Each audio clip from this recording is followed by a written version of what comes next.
보겠습니다.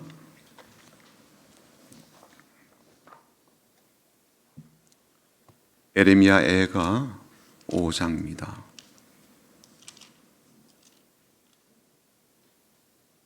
구약 성경 1150쪽에 있습니다. 에레미야 애가 5장 19절부터 22절 마지막 부분인데요. 우리 같이 읽어보겠습니다. 에레미야 애가 5장 19절부터 22절까지입니다.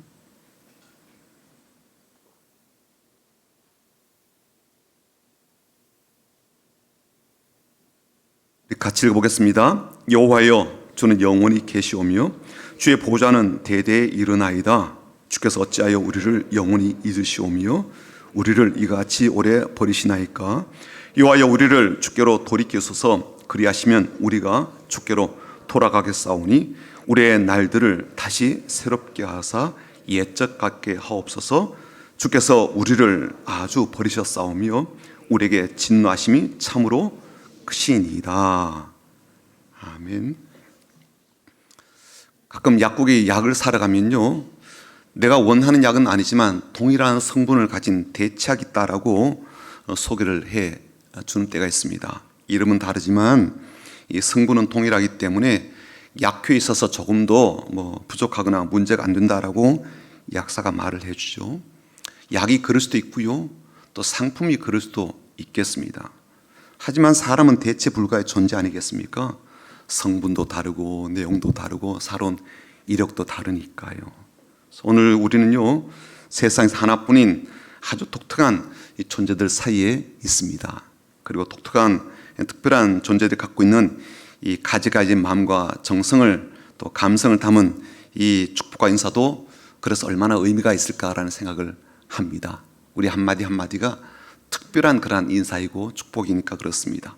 오늘 세상에 단 하나뿐인 사람이 단 한 번뿐인 그러한 마음 인사를 서로 나눌 텐데, 앞뒤 좌우로 보시면서 주님의 이름으로 축복합니다 라고 그렇게 축복의 인사를 나누도록 하겠습니다. 같이 인사합니다. 주님의 이름으로 축복합니다. 주님의 이름으로 축복합니다. 세상에 하나뿐인 인사예요. 주님의 이름으로 축복합니다. 한 번 더 인사하겠습니다. 주님의 마음으로 사랑합니다. 사랑합니다. 사랑합니다. 사랑합니다. 세영이구나. 잘 있었어?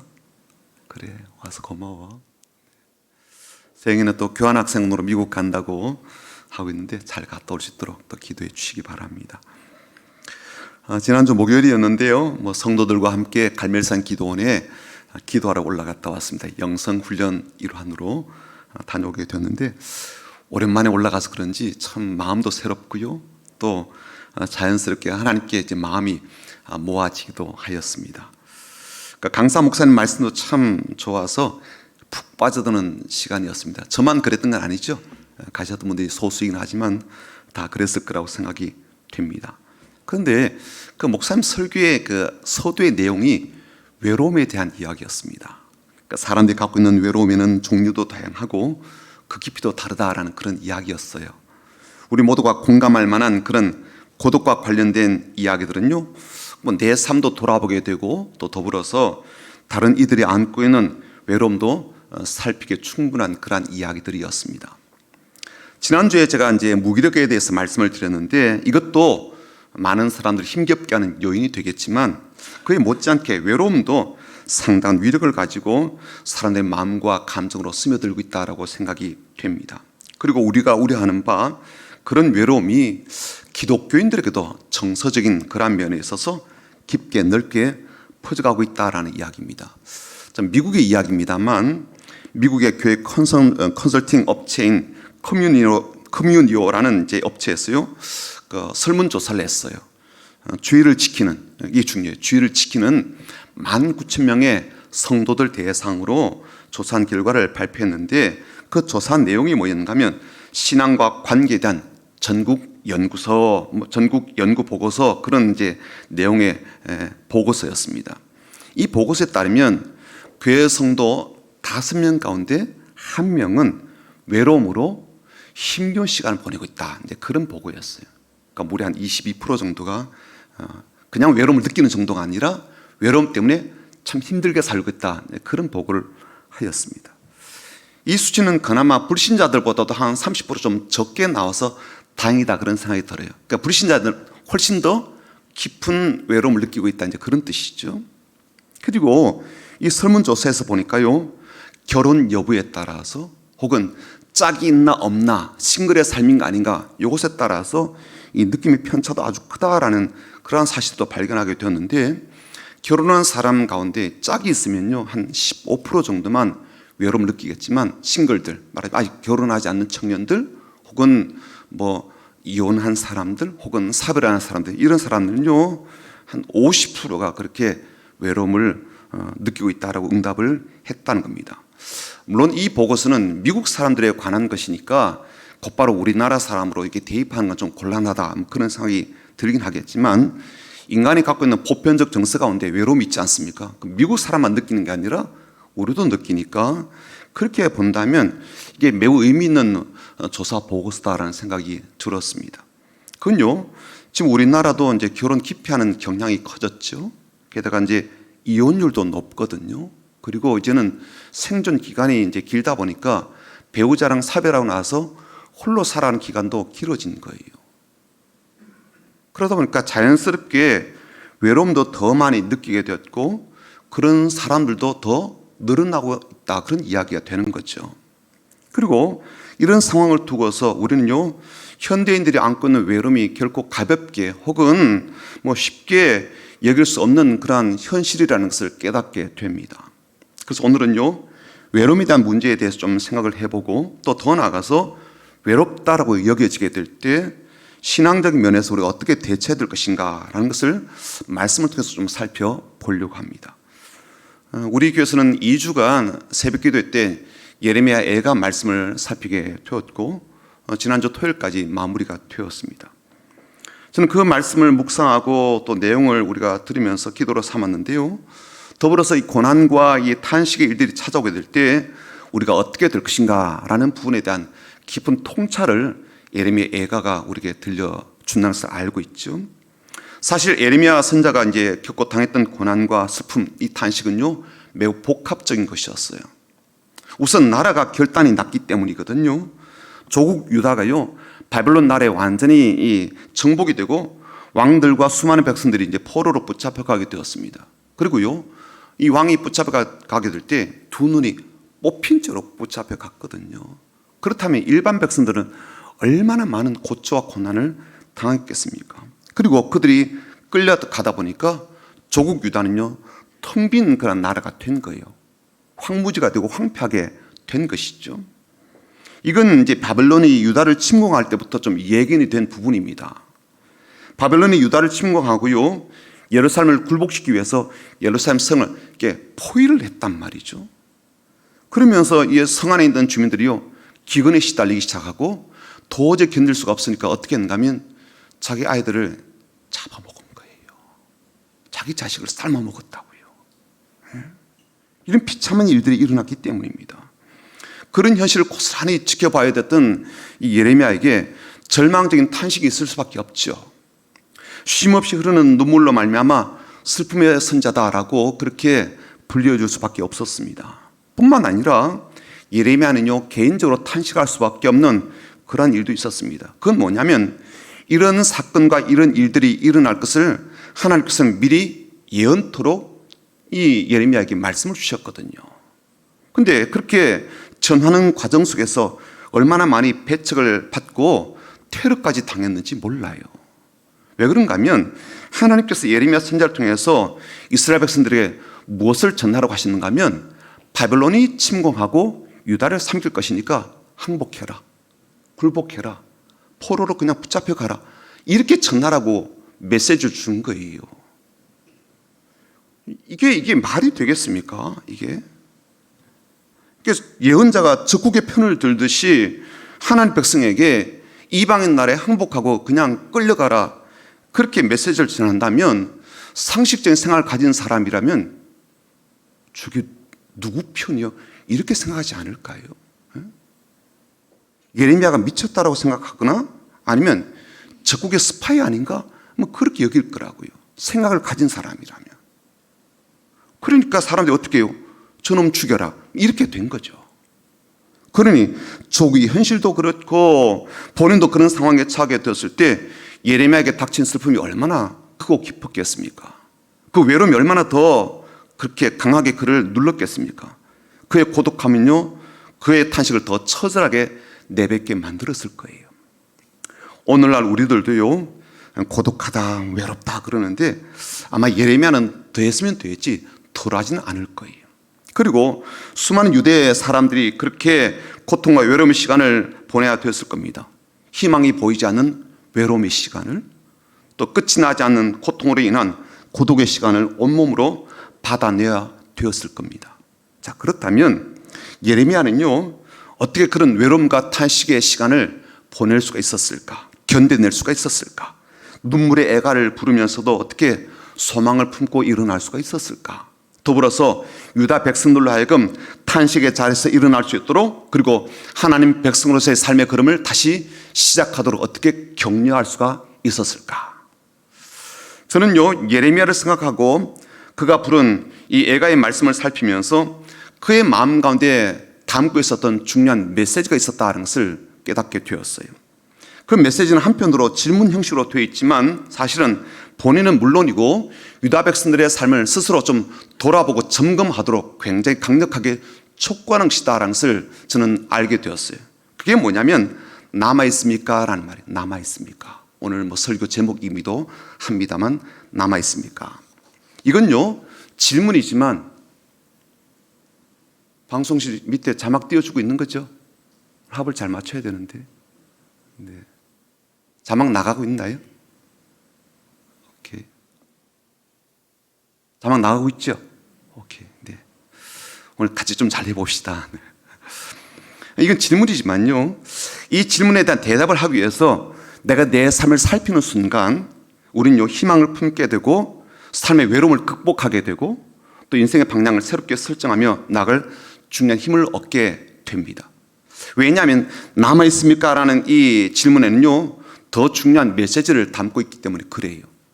오늘은 이 질문에 담긴 의미를 좀 하나하나 좀 살펴보려고 합니다. 첫 번째, 남아있습니까? 라는 이 질문에는요, 당신의 삶에 남아있는 것은 무엇입니까? 라는 그러한 의미를 담고 있어요. 왜 외로움을 느낄까요? 왜 고독함이 쌓이고 마음이 울적해지고 눈물이 먼저 흐르게 될까요? 자기 연민의 감정에 쌓여서 마음을 추스르지 못하는 이유는 무엇입니까? 내 곁에 있어야 될 대상, 혹은 내 곁에 있으면 참 좋겠다로 여기는 그 대상이 없거나 사라진 것 때문은 아니겠습니까? 종종 우리끼리 우스갯말로 그런 말을 하지 않습니까? 돈만 있으면 제일 살기 좋은 데가 어디라고요? 대한민국이라고. 그렇잖아요. 약간 과장도 있고 뭐 거품도 있다 하더라도 상당 부분 공감하고 동의하는 면 아니겠습니까? 넉넉한 돈만 있다면요, 진짜 재밌게 살만한 곳이 대한민국이에요. 말통하죠. 뭐. 내가 먹고 싶은 거 다 있죠. 뭐. 그래서 우리나라에는 뭐 천당보다 조금 못하지만 분당도 있다 그러잖아요. 그런데 이건요, 다른 말로 한다면 돈이 없음으로 인해서 겪게 되는 힘겨움과 외로움도 크다라는 반증이 되기도 해요. 그리고 이것은 돈이 없을 때도 이렇게 마음의 우울함과 상실함이 큰데 우리 곁에 사람이 없거나 친구가 없거나 가족이 없으면 외로움은 참 어마어마하게 우리의 마음을 힘겹게 할 거라는 거예요. 이게 뭐 삶의 곡간이거나 아니면 인생의 집이 막 거들나서 풍비박산까지 막 되는 것처럼 그렇게는 느끼지 않는다 할지라도 굉장히 많이 우리의 감정을 소모케 할 그런 요인이 될 겁니다. 자, 이런 느낌과 정서적인 허무감이 예레미야가 느꼈던 감정인데 단지 정서적인 그런 느낌만 아니라 이건요, 현실적인 체험이었고 실제적인 경험이었죠. 그의 눈물이 실제적인 눈물이었듯이 그런 그의 상실감요, 실제적인 외로움의 이유가 되었습니다. 자, 그런데 놀랍게도 그런 가운데 탄식의 자리에서, 외로움의 자리에서 예레미야는 스스로 이제 묻게 되는 거죠. 무엇을 묻는가 하면 남아있는 게 있나? 남아있는 게 있나? 무엇이 남아있을까라는 거였어요. 다 잃어버린 것은 아니지 않을까? 적군들이 쳐들어와서 재산, 물질 다 빼앗아갔죠. 다 들고 가버렸어요. 죽은 사람은 부지기수죠. 산 사람조차 다 끌어갔습니다. 그래서 아무것도 남아있지 않다라고 생각되는 허탈감 속에 지금 살고 있는데, 그럼에도 불구하고 남아있는 게 있지 않을까라고 생각을 해본 거예요. 그리고 그 질문하며 스스로 놀라게 됩니다. 왜냐하면 실제로 남아있는 게 있었기 때문에 그래요. 무엇이 남아있습니까? 예레미야 자신이 지금 살아남았단 말이에요. 본인이 살아남아있잖아요. 생명이 붙어있다고요. 또 누가 남아있어요? 포로로 붙잡혀가서 노예 생활을 하고 있지만 포로로 가 있는 사람들은 지금 살아남아있더라고요. 본인도 살아남아있고 포로로 간 사람도 살아남아있는 거예요. 물론 성전 파괴되고 없어졌어요. 도시는요 폐허가 되었죠. 하지만 생명이 붙어있고 남아있는 사람이 있더라고요. 자신을 포함해서 유다 백성들이 다 상실한 게 아니었어요. 다 버려진 게 아니었어요. 다 죽은 게 아니었어요. 살아남은 사람들이 있더란 말이에요. 그리고 예레미야 이렇게 남아있는 자신과 유다 사람들 생각하면서 놀랍게도 뭘 발견하는가 하면 하나님의 긍휼과 자비를 발견하는 거예요. 그래서 애가를 부르면서 소리 높이 외쳤던 가사가 3장 22절과 23절입니다. 같이 읽어볼까요? 여호와의 인자와 긍휼이 무궁하심으로 뭐라고요? 우리가 진멸되지 아니함이니이다. 이것들이 아침마다 새로우니 주의 성실하심이 크시도소이다.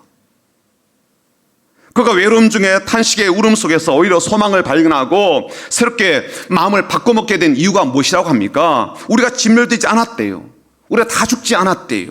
살아남은 사람이 있다는 것 때문이었어요.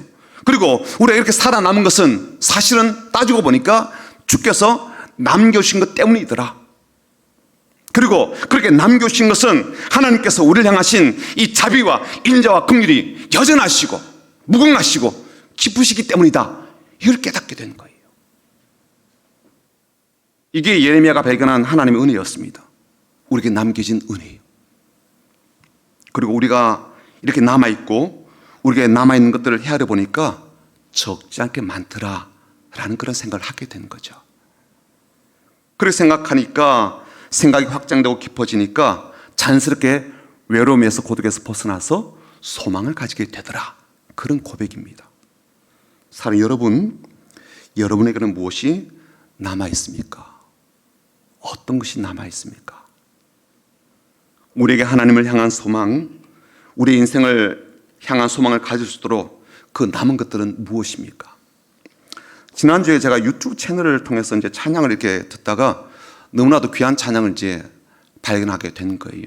그래서 수요일 밤 예배에 함께 부르게 되었는데 찬양 제목이 모두 지나가리라, 그런 찬양이에요. 1절 가사가 이렇습니다. 눈보라치는 겨울도 지나가리라. 어둠의 긴 터널도 지나가리라. 절망이 힘든 세월도 지나가리라. 바람처럼 지나가리라. 내 앞에 모든 상황도 지나가리라. 지금의 고통도 지나가리라. 견디기 힘든 시련도 지나가리라. 모두 지나가리라. 이게 1절이에요. 2절은요. 꽃이 피는 봄날도 풍요로운 가을도 지나가리라. 부귀 권세 명예도 바람처럼 지나가리라. 열정 있는 젊음도 꿈을 이룬 성공조차도 이 생의 모든 자랑도 모두 지나가리라. 3절이 감동이었어요.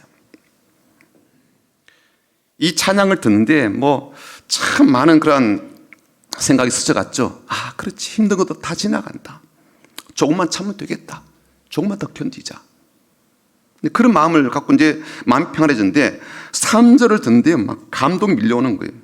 3절은 어떤 거냐면 그렇게 모든 것이 다 지나가고 시간 속으로 과거 속으로 이제 사라져 가지만 그렇게 사라져 가는 것만 아니라 남는 것도 있다는 거예요. 남는 것도 있다. 3절 가사가 이렇습니다.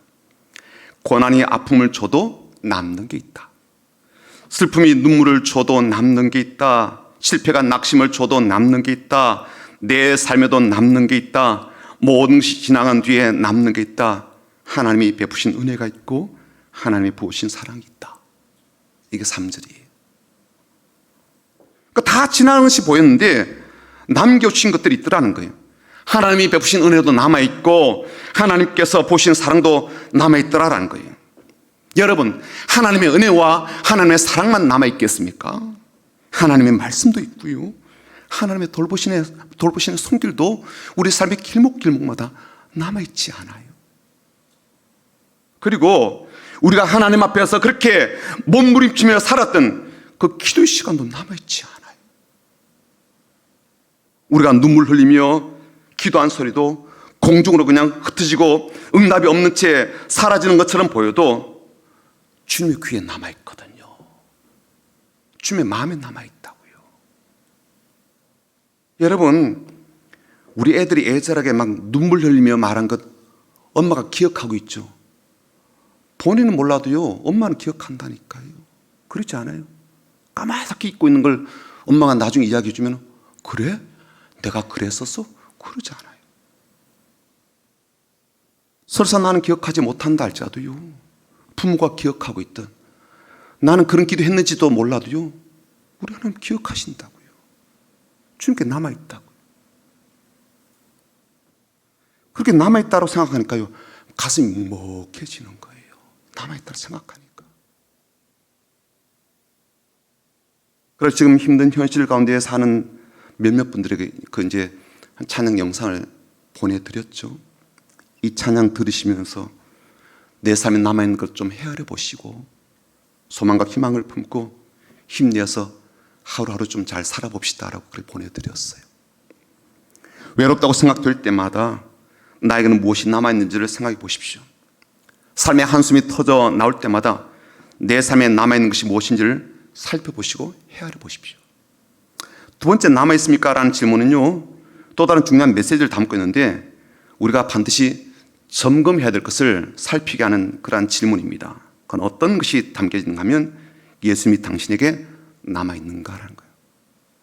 예수님이 당신에게 남아있는가? 하나님 아버지께서 당신에게 남아있는가라는 그런 질문입니다. 물론 신학적으로는요, 예수님이 당신에게 남아있습니까? 라는 질문은요, 말이 안 돼요. 신학적으로는. 왜냐하면 예수님은요, 신자된 우리를 떠나신 일이 없거든요. 우리가 예수님을 내 삶의 주인으로 모시기로 영접하였다면 우리 주님은요, 절대 우리 버리시거나 떠나시는 일이 없습니다. 신학적으로 그래요. 그래서요, 히브리서 기자는 모세가 하나님께서 주신 말씀을 선포했던 그 말씀을 다시 인용하면서 히브리서 13장 5절에 이렇게 말을 했어요. 그가 친히란 말은 하나님이시죠. 하나님이 친히 말씀하시기를 내가 결코 너희를 버리지 아니하고 너희를 떠나지 아니하리라 하셨느니라. 이게요, 모세 시대 때 선포했던 말씀인데 이걸요, 히브리서 기자가 또다시 반복해서 인용해서 말씀하는 거예요. 그러니까 하나님은 우리를 거처로 삼으신 뒤에는요, 떠나시거나 버리시는 일이 결코 없어요. 하지만 때때로 현실적으로 우리가 버림받거나 포기된 것 같은 그런 상황들을 겪게 된다는 거예요. 예레미야는 이 사실을 직면하고 겪었어요. 그래서 이렇게 말을 하죠. 5장 3절입니다. 우리는 아버지 없는 고아들이오며 우리의 어머니는 과부들 같으니. 우리는 고아입니다. 아버지가 없어요. 우리 어머니들은 남편이 떠나버린 과부처럼 그렇게 살고 있습니다. 그렇게 지금 이야기를 하는 거예요. 그들이 처한 영적 현실이죠. 그들이 지금 겪고 있는 신앙적 현실입니다. 오늘 마지막 구절도 그렇게 되어 있잖아요. 22절 보니까 주께서 우리를 아주 버리셨사오며. 신학적으로 안 맞는 말이에요. 그렇죠? 신학적으로 안 맞는 말인데 현실은 그렇더라는 거예요. 우리에게 진노하심이 참으로 크시니이다. 겪고 있는 현실이었던 거예요. 그러니까 그들에게 지금 하나님이 남아있지 않았던 거죠. 그들에게 주님이 더 이상 계시지 않았어요. 그래서 우리가 고아라 그러잖아요. 이유가 무엇입니까? 죄 때문이었어요. 예레미야 5장 7절에 이렇게 되어 있습니다. 우리 조상들은 범죄하고 없어졌으며, 예레미야 여기가 5장 16절은요, 우리의 머리에서는 멸류관이 떨어져서는 오라 우리의 범죄 때문입니다. 마지막 장에까지 예레미야는요, 왜 우리가 이런 상황에 처하게 되었는지 이유를 알려줍니다.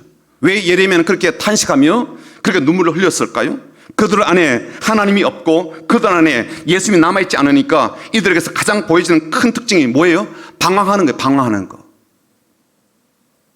그들 안에 주님이 없으니까요, 그들의 발걸음의 방향성을 잃어버린 거예요. 주님이 계셔야 방향을 똑바로 잡고 가는데요, 주님이 안 계시니까요, 방향이 이리저리 막 흩어지는 거예요. 주님을 상실하니까 삶의 방향을 상실했습니다. 마음의 방향도 상실하고 인생의 방향도 상실하고 의욕과 의지의 방향도 상실했어요. 말의 방향도 상실해 버렸습니다. 본인이 뭘 말하는지 몰라요. 가끔씩 우리 대화를 한번 보십시오. 각자 자기 말 막 해요. 자식 자랑하고 뭐 자랑하고 막 그러고 있다고요. 어디가 맛있더라 막 그런 얘기 하고 있다고요.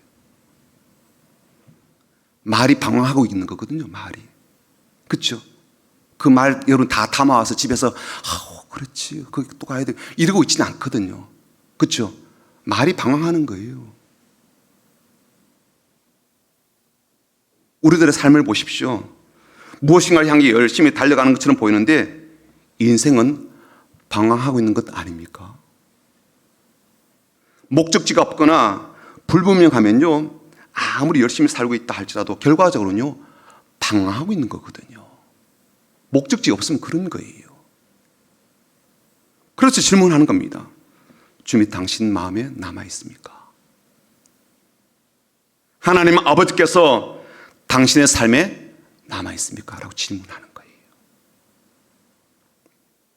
주님이 남아 계신 것이 아니라 내 힘으로 살아보고 내 돈으로 즐겨보자라는 의지만 남아있는 것은 아닐까요? 혹시? 하나님이 남아 계신 것이 아니라 하나님께 매달리지 않아도 그럭저럭 살만하다라는 그런 안일한 마음만 남아있는 것은 아닙니까? 하나님이 내게 남아있는 것이 아니라 급한 일이나 문제가 생겼을 때 그때 하나님께 기도하면 된다라는 그런 생각을 믿음으로 착각하는 이 신앙적인 오류가 남아있는 것은 아닙니까?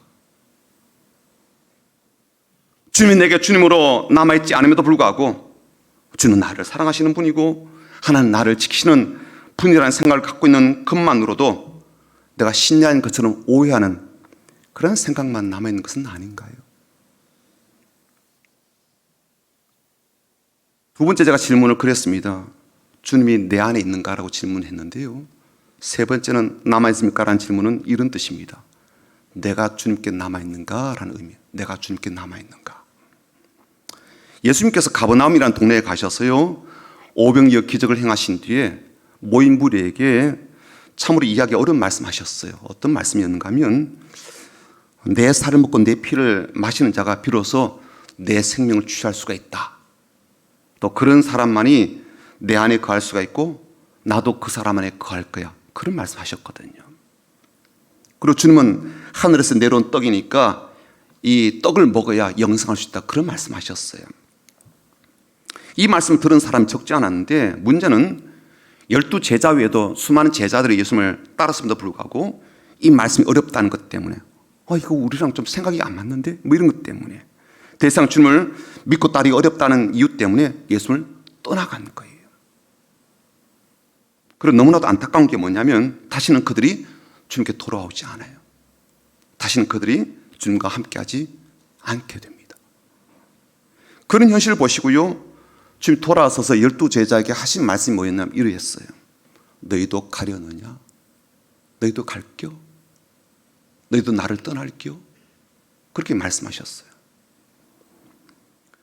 주님을 주님이라고 믿고 따른 제자들조차도요 주님께 남아있지 않고 떠났거든요. 이런 일이 2000년 전에만 일어난 일일까요? 아니죠.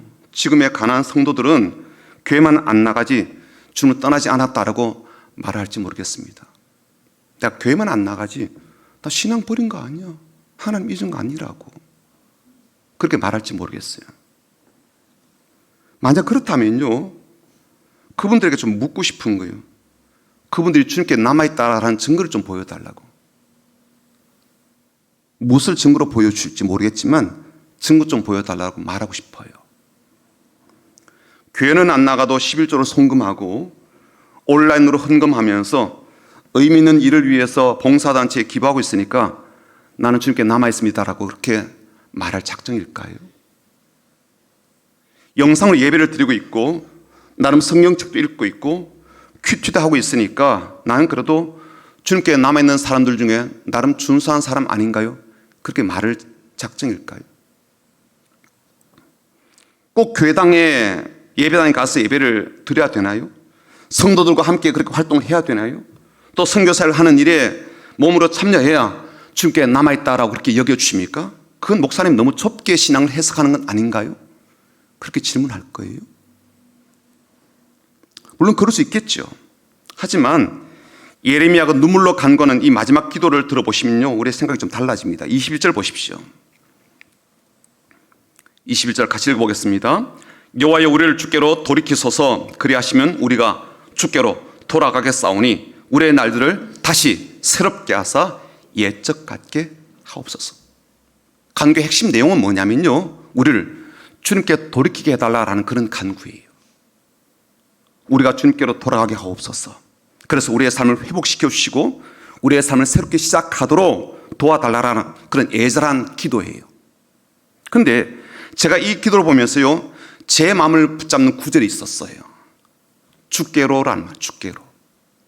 다시 한번 보실까요? 여호와여 우리를 주께로 돌이키소서. 그래야시면 우리가 주께로 돌아가겠사오니. 두 번이나 주께로 나오지 않아요. 그래서 제가 어제 새벽기도 때 말씀을 전하면서 이렇게 해석해 전해드렸어요.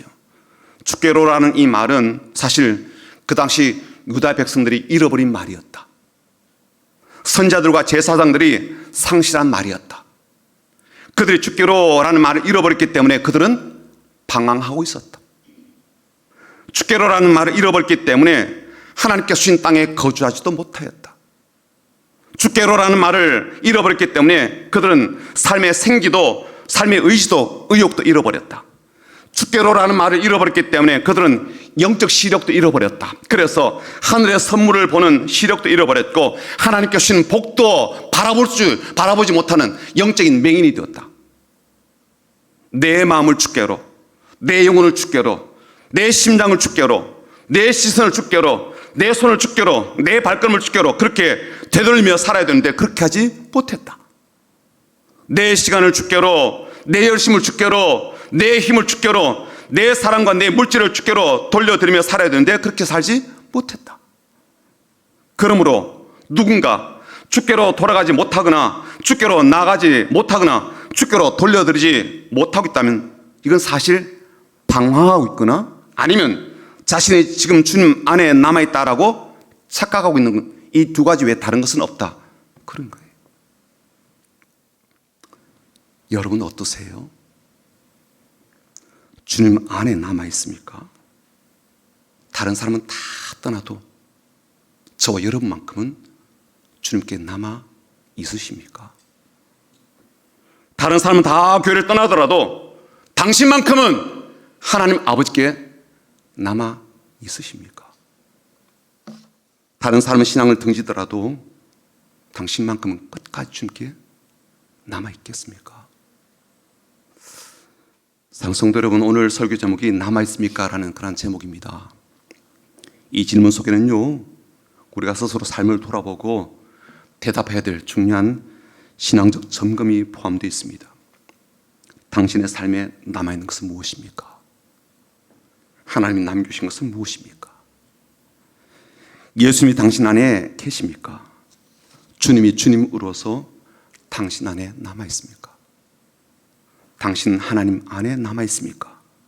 끝까지 주님께 남아있겠습니까? 목요일 갈멜성 기도원에 올라갔을 때 강사 목사님이 들려주신 간증이 있었는데요, 그 간증이 저한테 굉장히 깊은 울림이 되었습니다. 간증의 내용은 이렇습니다. 목사님이 아시는 분 가운데 사업을 하시는 분이 계셨대요. 아주 사업이 잘 되었답니다. 잘 되니까 어때요? 바쁘죠. 막 열심히 하고 그렇게 살고 있었는데 어느 날 생각해 보니까 이렇게 사는 게 맞나 라는 마음이 들더래요. 이렇게 사는 게 맞나, 이건 아닌 것 같은데 라는 마음이 자꾸만 생겨서 그래서 나를 잡아가지고 기도원에 올라갔다는 거죠. 그리고 하나님께 그냥 자신의 마음속에 있는 것들을 그대로 말씀을 드렸다는 겁니다. 하나님, 제가 이렇게 사는 게 맞는가요? 사는데 크게 지장은 없는데 앞으로 이렇게 살아도 괜찮을 것 같지 않다, 괜찮을 것 같다라는 확신이 없습니다. 뭐가 잘못된 것일까요? 문제가 뭘까요? 근데 그런 식으로 기도를 드렸대요. 그런데 그렇게 기도하는데 하나님께서 말씀을 주시더래요. 말씀을. 딱 한 말씀 주시더래요. 딱 한 말씀. 딱 한 말씀. 무슨 말씀이었는가 하면 내 아들. 딱 한 말씀. 내 아들. 앞뒤 어떤 이야기도 없이 하나님께서 그냥 내 아들 그러시더래요. 그 말씀 듣고 이분이요, 사업을 다 정리하고 캄보디아로 평신도 선교사로 떠났다는 거 아닙니까? 그분에게는 그 말 한마디면 충분했던 거죠. 내 아들, 내 아들. 제가 그 말을 듣는데요, 그렇게 눈물이 나는 거예요. 하나님께서 내게 들려주신 말도 그 말 한마디면 충분하겠다, 그런 생각이 드는 거예요. 그 말 한마디면 되겠다. 내 아들 그 말 한마디면 다 되지 않을까? 나를 향해서 내 아들 그러면 그 말 속에 다 포함되어 있지 않아요? 내 아들 내가 참 많이 사랑해, 내가 많이 아껴, 내가 지켜주지, 내가 복주어. 눈에 넣어도 안 아픈 귀한 아들이지. 내가 얼마나 자랑스러워하는데, 그래서 내 아들이지.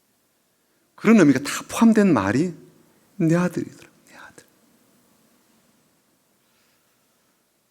오늘 여러분들에게도 하나님께서 내 아들, 내 딸, 이 한마디만 해주신다면 충분하지 않을까요? 외로움의 문제이건, 삶의 무기력함의 그런 현실이건, 답답한 문제 앞에서 힘겨워하는 상태이건, 주님께서 내 아들 그렇게 말씀해 주신다면 모든 것들이 일순간에 정리되지 않아요. 사랑하는 여러분, 주님께서 내 아들이라고 불러주시고 내 딸이라고 불러주시는 여러분에게는 무엇이 남아있습니까? 여러분 안에 주님이 계십니까? 예수님이 주님으로서 여러분 안에 남아있습니까? 여러분 하나님 아버지께 남아있습니까? 아들이 있는 자리와 딸이 사모해야 될 자리는 주님밖에 없고 하나님 아버지밖에 없습니다. 끝까지 그분께 남아있는 자녀들이 다 되시기를 주님 이름으로 축복합니다. 아멘. 힘들고 지쳐라는 찬양 같이